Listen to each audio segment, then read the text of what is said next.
做今天就替他向你索命。你们很好。帝天的魂力运转与我完全不同，仿佛一个个黑洞相连。他是如何掌控这些魂力的？宇浩怎么样了？他的伤势很轻。 Di episode 125, langit di atas pegunungan Mingdou bergetar hebat. Suara ledakan menggema di antara awan ketika Huo Yuhao dan Ditian menyatukan kekuatan mereka untuk menghadapi musuh yang bahkan para Dolo tertinggi pun tak sanggup hadapi. Dewa Kematian Doluo, seorang manusia dengan kekuatan tingkat 99.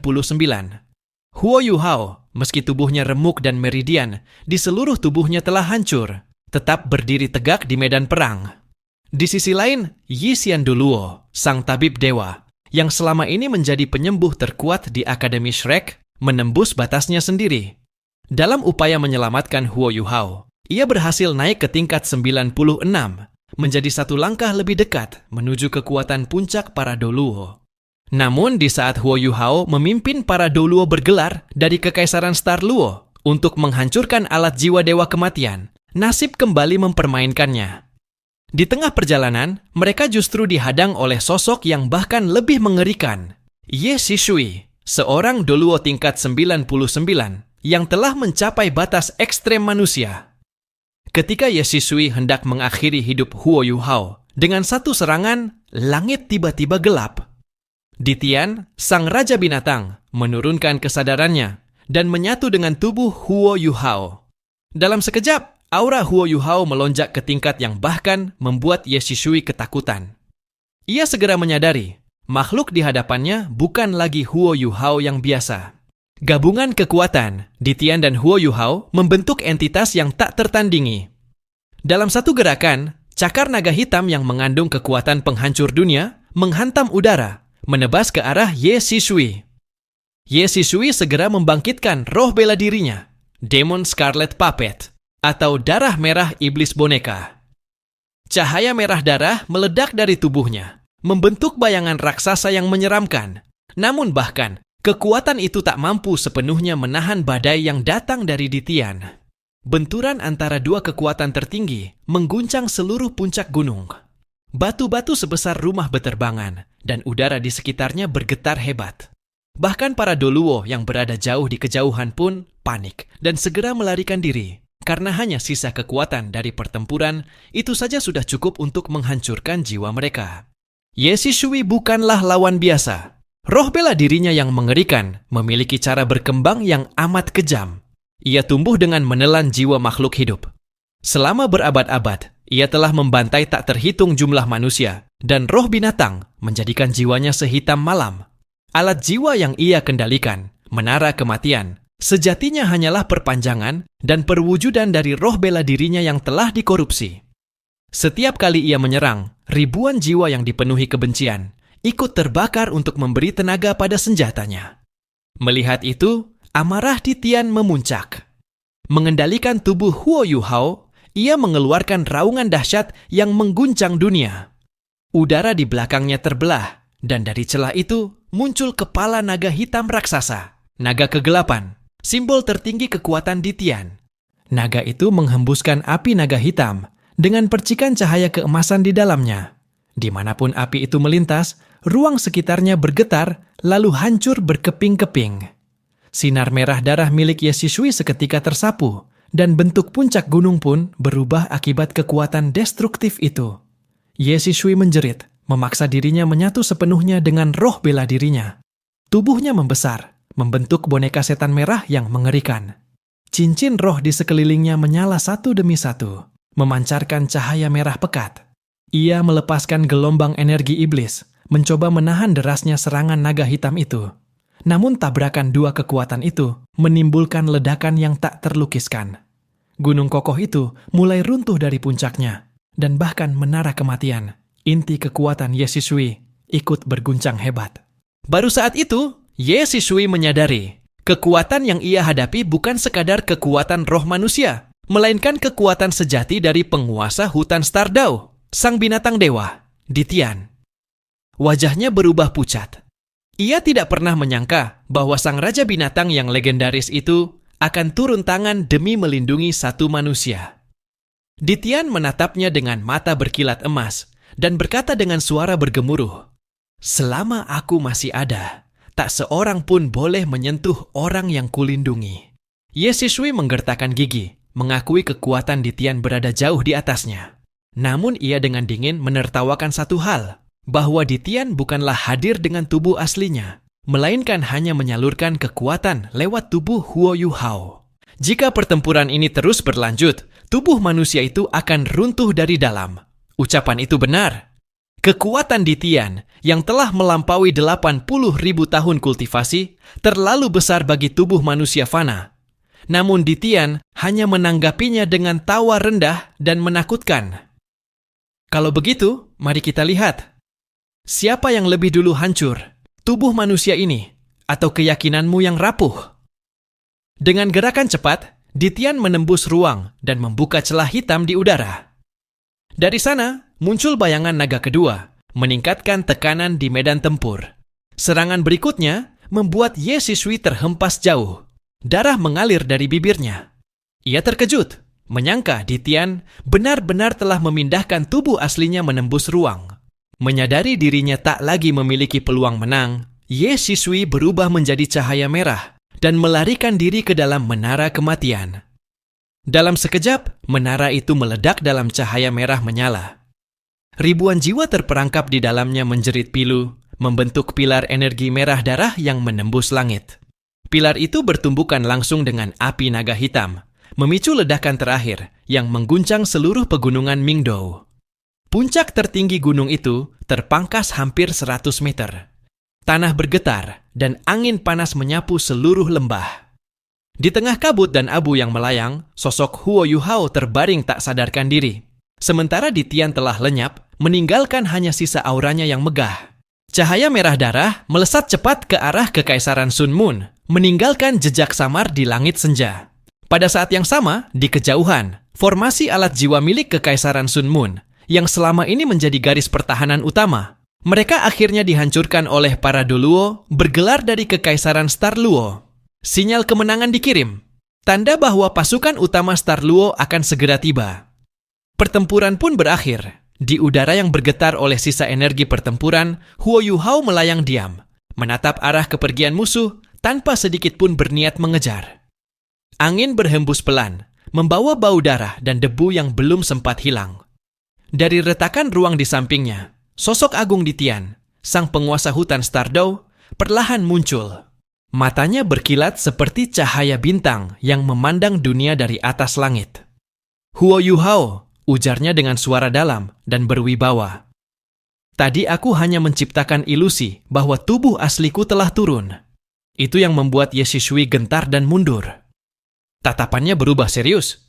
Jika saja dia tenang sejenak dan berpikir lebih jauh, atau memanfaatkan kekuatan menara kematian sepenuhnya, bahkan aku, meski turun dengan tubuh asli, tidak bisa menjamin kemenangan mutlak. Suara Ditian menggetarkan udara, membuat tubuh Huo Yuhao terasa ringan, namun sekaligus menanggung beban yang amat berat. Ingatlah, Ye Shishui bukan musuh yang bisa diremehkan. Jika suatu hari kau kembali bertemu dengannya, hindarilah. Kehidupan hanya diberikan sekali, jangan sia-siakan. Kemudian, sang Raja Binatang menatap Huo Yuhao dengan sorot mata yang lebih lembut. "Tubuhmu sudah nyaris runtuh. Kekuatan yang kuberikan terlalu besar bagi manusia sepertimu." Begitu ucapannya selesai, tubuh Ditian berubah menjadi aliran kabut hitam pekat yang perlahan memudar, menyatu dengan langit dan menghilang tanpa jejak. Saat kekuatan itu sepenuhnya lenyap, rasa sakit luar biasa segera menyerang Huo Yuhao. Tubuhnya bergetar hebat, darah segar mengalir dari 7 lubang di wajahnya. Kulitnya memucat, dan di antara jeritan tanpa suara, kesadarannya perlahan memudar. Kemudian, semuanya menjadi gelap. Beberapa saat kemudian, ketika para Doluo bergelar dari Kekaisaran Star Luo dan rekan-rekan Huo Yuhao dari Akademi Shrek tiba di puncak gunung, yang mereka temukan hanyalah reruntuhan dan kehancuran total. Di tengah kawah raksasa yang menghitam, Huo Yuhao terbaring tak sadarkan diri. Seluruh tubuhnya berlumuran darah. Meski secara strategi mereka berhasil merebut kembali pegunungan Mingdou dan menghancurkan garis pertahanan Sun Moon, Pemandangan di hadapan mereka membuat hati siapapun tenggelam dalam kesedihan. Shusanshi segera berlari mendekat dan memeriksa kondisi sahabatnya. Setelah beberapa saat, wajahnya mengeras. Semua jalur energi di tubuhnya putus. Ini buruk sekali. Kita tak bisa memindahkannya, bahkan sedikit pun. Suara Shusanshi gemetar. Para murid Shrek lainnya, Tang Wutong, Yegui, dan yang lain, menatap tubuh Huo Yuhao dengan mata berkaca-kaca. Mereka tahu betul, dalam pertempuran terakhir tadi, Huo Yuhao menukar posisinya dengan Tang Wutong untuk melindunginya, menanggung serangan fatal yang seharusnya merenggut nyawanya. Bahkan para Douluo dari Star Luo yang hadir di sana tak bisa menahan rasa kagum sekaligus ngeri. Tak seorang pun dari mereka, bahkan para Titlet Douluo, sanggup menahan kekuatan setingkat Douluo tingkat 99. Namun Huo Yuhao, seorang roh dewa muda, mampu berdiri sejajar dengan mereka.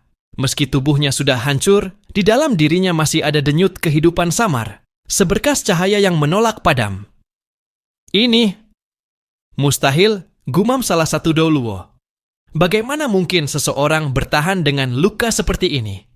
Sui Sing Douluo, pemimpin operasi malam itu, segera memberi perintah tegas. Kirim utusan kembali ke markas. Segera minta bala bantuan. Kirimkan penyembuh tingkat tinggi ke sini sekarang juga. Tidak ada yang berani menunda. Semua tahu, Huo Yuhao adalah kunci keberhasilan operasi ini.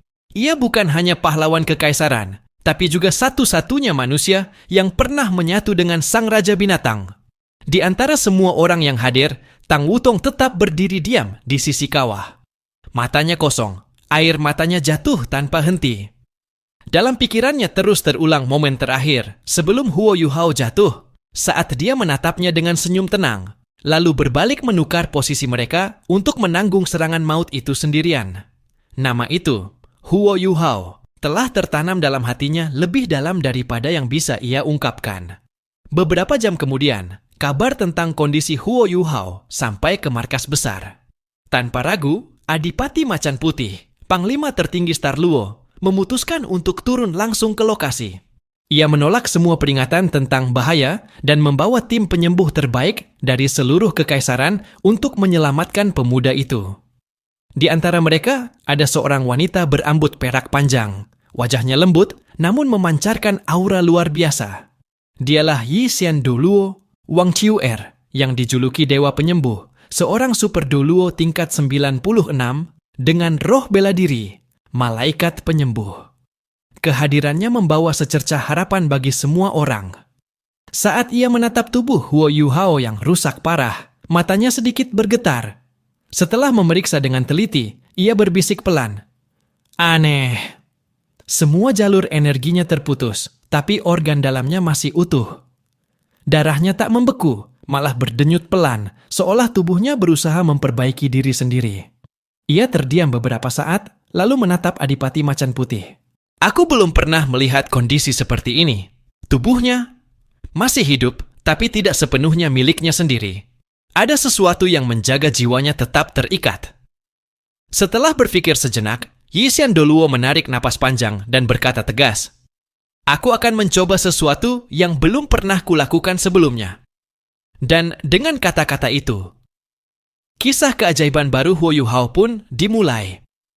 Setelah melalui pemeriksaan mendalam, Yi Xian Douluo Wang Qiu'er membuat keputusan yang mengejutkan semua orang. Ia menolak untuk melakukan penyembuhan secara berlebihan. Menurutnya, tubuh Huo Yuhao memiliki kekuatan pemulihan alami yang luar biasa. Suatu daya hidup yang bahkan melampaui logika manusia. Ia menyadari jika kekuatan luar memaksa pemulihan itu, justru bisa mengganggu keseimbangan alami di dalam tubuhnya. Yang harus kulakukan, ujarnya lembut, bukan menggantikan kekuatannya, melainkan membantu tubuhnya mengingat bagaimana cara untuk sembuh. Dengan keputusan itu, ia mulai menyalurkan kekuatannya, bukan untuk menyembuhkan secara langsung, melainkan menstimulasi inti kehidupan Huo Yuhao, membangkitkan potensi pemulihan tubuhnya sendiri. Kemudian, Yi Xian Douluo memperlihatkan kekuatan sejatinya. 5 pasang sayap hijau zamrud terbentang di punggungnya, menyebarkan cahaya hangat ke sekeliling. Dalam sekejap, sosok wanita yang sudah berusia 2 abad itu tampak kembali muda. Wajahnya bersinar lembut seperti dewi kehidupan. Dari udara di sekitarnya, energi kehidupan yang padat mulai berputar, membentuk pusaran cahaya hijau lembut yang perlahan mengalir ke tubuh Huo Yuhao. Saat kekuatan itu menyatu dengan tubuh pemuda tersebut, reaksi ajaib mulai terjadi. Nafas Huo Yuhao perlahan menjadi stabil, dan warna di wajahnya yang pucat mulai pulih sedikit demi sedikit. Namun sesuatu yang tak terduga terjadi. Di dahinya, mata takdir tiba-tiba terbuka, memancarkan cahaya hijau zamrud yang begitu kuat hingga membuat semua orang mundur setengah langkah. Cahaya itu menyelimuti seluruh tubuhnya. Dalam sekejap, Huo Yuhao seperti menjadi pusat dari pusaran kehidupan itu sendiri. Ia mulai menyedot balik energi yang diberikan oleh Yishan Doluo, seolah tubuhnya berubah menjadi pusaran raksasa yang tak pernah puas. Yishan Doluo terkejut, tapi segera menenangkan diri. Ia dapat merasakan di dalam tubuh Huo Yuhao terdapat sumber kehidupan yang jauh lebih murni dan agung daripada kekuatannya sendiri. Sesuatu yang tidak berasal dari manusia biasa. Ini adalah kekuatan dari dunia roh itu sendiri, gumamnya Kagum. Energi kehidupan yang ia salurkan ternyata disaring oleh inti misterius dalam tubuh Huo Yuhao, kemudian dimurnikan dan diproses kembali. Setelah itu, energi tersebut benar-benar diserap untuk memperbaiki luka-lukanya, bukan hanya menyembuhkan, melainkan membangun ulang seluruh sistem energi di tubuhnya. Namun perubahan berikutnya benar-benar melampaui segala dugaan. Cahaya hijau yang memancar dari tubuh Huo Yuhao tiba-tiba berbalik arah. Dalam sekejap, energi kehidupan yang amat murni itu mulai mengalir balik menuju Yishan Doluo. Tubuhnya tersentak, napasnya tertahan. Energi yang memasuki dirinya jauh lebih bersih, lebih murni, bahkan lebih hidup dibandingkan kekuatannya sendiri. Rasanya seolah tubuhnya dimandikan oleh mata air kehidupan yang tak berujung. Dalam sekejap, jalur energi dan inti rohnya mulai berguncang. Selama berpuluh tahun, Yishan Doluo telah terjebak di batas antara tingkat 95 dan 96. Ia sudah merasakan tanda-tanda kehidupan yang perlahan memudar, menyadari bahwa usianya hampir mencapai batas. Namun kini, di bawah pancaran kehidupan dari tubuh Huo Yuhao, penghalang yang membelenggunya selama puluhan tahun mulai retak. Ini mustahil, bisiknya gemetar. Aku benar-benar akan menembusnya? Kekuatan kehidupan murni itu terus mengalir, melebur ke dalam dirinya. Aura Yishan Doluo melonjak tajam, menembus batas yang selama ini tak terjangkau. Dalam sekejap, 9 cincin roh di sekeliling tubuhnya bergetar keras dan cincin ke-9 menyala terang. Ia berhasil menembus tingkat 96, menjadi Super Doluo sejati. Sementara itu, Huo Yuhao mulai menunjukkan tanda-tanda pemulihan yang luar biasa. Jalur energi yang sebelumnya hancur kini perlahan tersambung kembali, seperti rantai kehidupan yang diperbaiki oleh tangan tak kasat mata. Yishan Doluo menarik napas panjang, menatap pemuda itu dengan kagum. Kekuatan kehidupan yang melindunginya, seolah berasal dari dunia lain.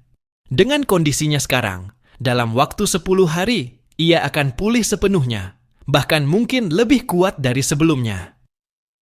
Kata-katanya membuat semua orang tertegun. Setelah memberikan instruksi terakhir, Yishan Doluo berpamitan, hendak segera kembali ke markas untuk menstabilkan terobosannya yang baru saja dicapai. Ketika ketegangan mereda, Shusanshi mulai mengatur giliran penjagaan. Dengan nada menggoda, ia menunjuk Ye Guyi untuk menjaga Huo Yuhao pada giliran pertama. Keputusan yang jelas diselipkan niat untuk menjodohkan mereka diam-diam. Melihat itu, Tang Wutong hanya diam. Ada sesuatu yang aneh bergejolak di dalam hatinya, perasaan yang tidak bisa ia jelaskan. Setelah semua orang pergi, ia tidak tahan dan kembali diam-diam.